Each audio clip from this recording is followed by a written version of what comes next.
नमस्कार साथियों, आपका द एजुकेशन चैनल पर हार्दिक स्वागत है। आज के इस सेशन में हम आदि काल के प्रमुख कवि और उनकी संपूर्ण रचनाओं को विस्तार पूर्वक ट्रिक के माध्यम से पढ़ेंगे।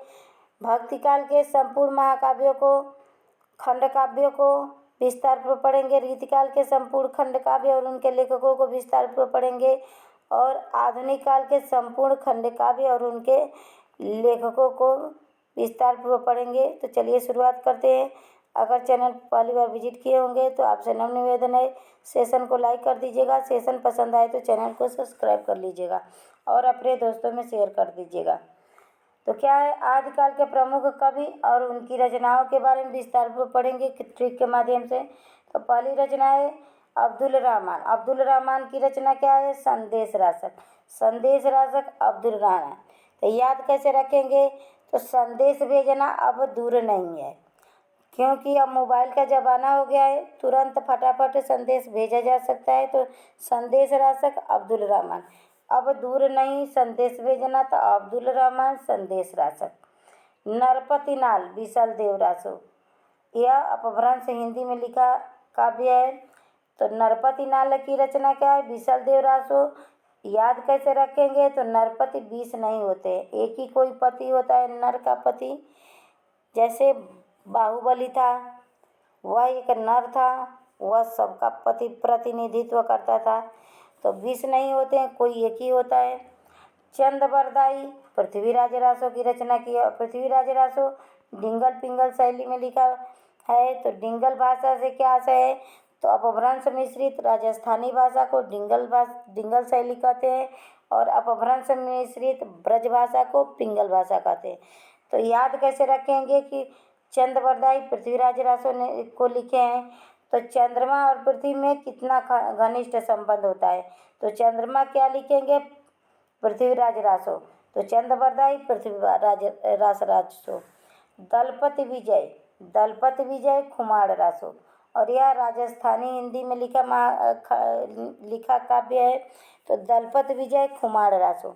याद कैसे रखेंगे? तो दल माने क्या होता है? समूह होता है, झुंड होता है। तो एक झुंड का पति मीन्स क्या होता है? मुखिया होता है। तो एक झुंड का जो मुखिया होगा या पति होगा, उसे बड़ा गुमान रहेगा। तो खुमाड़ रासो दलपति विजय।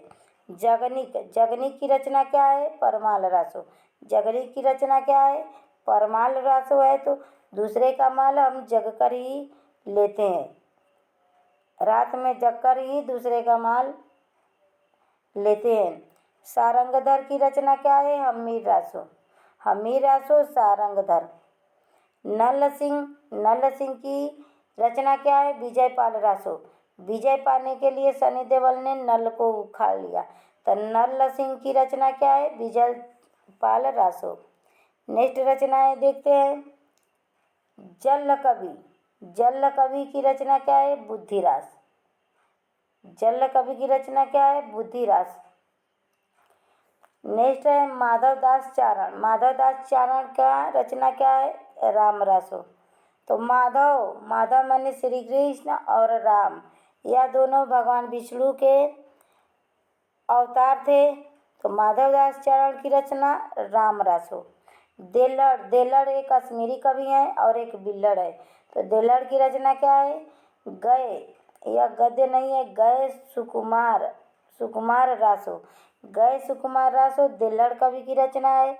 और श्रीधर पाठक की रचना क्या है? रणमल चंद्र श्रीधर की रचना है। और पिरिछत रसायन रहेगा। पिरिसत रसायन श्रीधर जी की रचना है। जिन धर्म के सुर होते हैं वह स्थिर रहते हैं। जिन धर्म के सुर होते हैं वह स्थिर रहते हैं। जैसे भगवान राम धर्म के सूरवीर कहे जाते थे कि वह धर्म के सूरवीर हैं, तो वह स्थिर दिमाग वाले थे। जिन धर्म सूरी स्थूलीभद्र रास रचना है। गुलाब कवि की रचना क्या है? तो कहरिया कौ रायसो गुलाब कवि की रचना है। शालीभद्र सूरी की रचना क्या है? तो भारतेश्वर बाहुबली रास। शालिभद्र सूरी, जो सूरभद्र रहते हैं वह बाहुबली होते हैं। तो शालिभद्र सूरी भारतेश्वर बाहुबली रास। जो इंदु मीन्स जो इंदु क्या रचना क्या है, परमात्मा प्रकाश। तो इंदु मीन्स क्या होता है, चंद्रमा होता है। चंद्रमा क्या करता है, प्रकाश करता है। याद कैसे रखेंगे, इंदु मीन्स चंद्रमा होता है, चंद्रमा क्या करता है, प्रकाश करता है। अब चंद्रमा किसके पास रहता है, निकट रहता है, तो परमात्मा के निकट। तो जो इंदु की रचना क्या है, परमात्मा प्रकाश। केदार की रचना क्या है, केदार की रचना है जय चंद्र प्रकाश। तो केदार में क्या करेंगे, केदारनाथ में चंद्रमा का प्रकाश करेंगे। तो जय चंद्र प्रकाश केदारनाथ की रचना है। विद्यापति की रचनाओं को देख लेते हैं। कीर्तिलता, कीर्ति पताका और विद्यापति पदावली, यह तीनों रचना विद्यापति की है। और विद्यापति पदावली से इनको प्रसिद्धि मिला। और पदावली को नागिन का लहर कहा गया। और विद्यापति को मैथिल कोकिल भी पदावली के परिप्रेक्ष्य में मैथिल कोकिल की उपमा मिली विद्यापति को। नेक्स्ट देखे तो है मधुकर कवि। मधुकर कवि की रचना क्या है, जय मयंक चंद्रिका। जय मयंक चंद्रिका। मधुकर माने क्या होता है, चंद्रमा होता है। और चंद्रिका कहाँ रहती है, चांदनी। चंद्रिका की चांदनी कहाँ रहती है, तो चंद्रमा के पास रहती है। तो मधुकर कवि की रचना क्या होगी, जय मयंक जस चंद्रिका। स्वयंभू की रचना क्या है, पौमचर्यु है, योगसार है, साधन्यम दोहा है। तो पौमचर्यु योगसार कई कंपटीशन एग्जाम में पूछा जा चुका है। तो स्वयंभू की रचना क्या है, पौमचर्यु योगसार सानाद्य दोहा। हरप्रसाद शास्त्री। हरप्रसाद शास्त्री की रचना क्या है, बौद्ध गान व दोहा। बौद्ध गान व दोहा हरप्रसाद शास्त्री की रचना है। धनपाल। धनपाल की रचना क्या है, भविष्यत का। भविष्य में हमें धन संग्रह करने की ज़रूरत होती है, भविष्य के लिए धन इकट्ठा करते हैं सभी लोग। तो धनपाल की रचना भविष्यत का। लक्ष्मीधर की रचना क्या है, प्राकृतिक पैंगलम। लक्ष्मीधर की रचना क्या है, प्राकृतिक पैंगलम। अमीर खुसरो। अमीर खुसरो की रचना क्या है, खिस्सा चाहा दरवेश और खालिक बारी। पहेलियों मुकर्रियों की रचना करने वाले अमीर खुसरो जी हैं। नेक्स्ट देखते हैं आदिकाल में रचित संपूर्ण खंड काव्यों को और उनके लेखकों को देख लेते हैं। तो पहला खंड काव्य है संदेश रासक, जिसके रचनाकार कौन है, तो अब्दुल रहमान है। अब्दुल रहमान। अब दूर नहीं संदेश। संदेश कैसे भेजा जाता है, खंडों खंडों में भेजा जाता है। एक ही बार थोड़ी ना कोई सब कुछ कर लेता है। तो संदेश रासक अब्दुल रहमान। नरपति नाल कृत विशलदेव रासो। विशलदेव रासो नरपति नाल। और यह एक खंड काव्य है। 20 पति रहेंगे तो खंडित खंडित रहेंगे अलग अलग खंडों में। जैसे किसी का गुण शूरवीर होगा, कोई कुछ होगा, कोई कुछ होगा। जिन धर्म सूरीकृत स्थूलीभद्र पाग भी एक खंड काव्य है। तो इतने 3 खंड काव्य आदिकाल में रचित है। अब भक्ति काल के खंड काव्य देख लेते हैं। तो नरोत्तम दास कृत सुदामाचरित। सुदामाचरित एक खंड काव्य है। जैसे खंड काव्य और महाकाव्य में क्या अंतर है, तो 8 अध्याय से ज़्यादा अध्याय जिस काव्य में हो उसे महाकाव्य की श्रेणी में रखा जाता है। और 8 अध्याय से कम जिसमें अध्याय हो जिस रचना में, उसे खंड काव्य की ही श्रेणी में रखा जाता है। तो सुदामा एक नायक होता है, जो मेन उस कहानी का पात्र होता है, नायक होता है। उसके उसके जीवन की किसी एक पक्ष की रचना को खंड काव्य कहते हैं। और उसके जीवन की संपूर्ण रचना, जैसे मृत्यु से जन्म से मृत्यु तक की कहानियों को वर्णन करना महाकाव्य की श्रेणी में आता है। तो नरोत्तम दास कृत सुदामाचरित खंड काव्य है और भक्ति काल का यह खंड काव्य है। नेक्स्ट देखते हैं भारतेंदु युग के खंड काव्यों को देख लेते हैं। तो श्रीधर पाठक ने कौन सा खंड काव्य लिखा, तो एकांतवासी योगी। जगन्नाथ दास रत्नाकर ने कौन सा खंड काव्य लिखा, तो हरिश्चंद्र। द्विवेदी युग में रचित खंड काव्यों को देख लेते हैं। भारतेंदु युग में 2 खंड काव्य एकांतवासी योगी श्रीधर पाठक द्वारा और जगन्नाथ दास रत्नाकर द्वारा हरिश्चंद्र। यह दोनों खंड काव्य। अब द्विवेदी युग के खंड काव्यों को देख लेते हैं। तो मैथिली शरण गुप्त ने कितने खंड काव्यों की रचना की? तो रंग में भंग मैथिली शरण गुप्त का खंड काव्य है। जयद्रथ बस मैथिली शरण गुप्त का खंड काव्य है। नल दमयंती मैथिली शरण गुप्त का खंड काव्य है। शकुंतला मैथिली शरण गुप्त का खंड काव्य है। किसान मैथिली शरण गुप्त का खंड काव्य है।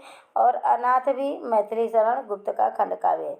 सियाराम शरण गुप्त मैथिली शरण गुप्त के अनुज थे और मौर्य विजय नामक खंड काव्य लिखे। मौर्य विजय सियाराम शरण गुप्त। सियाराम ने मिलकर मौर्य विजय की।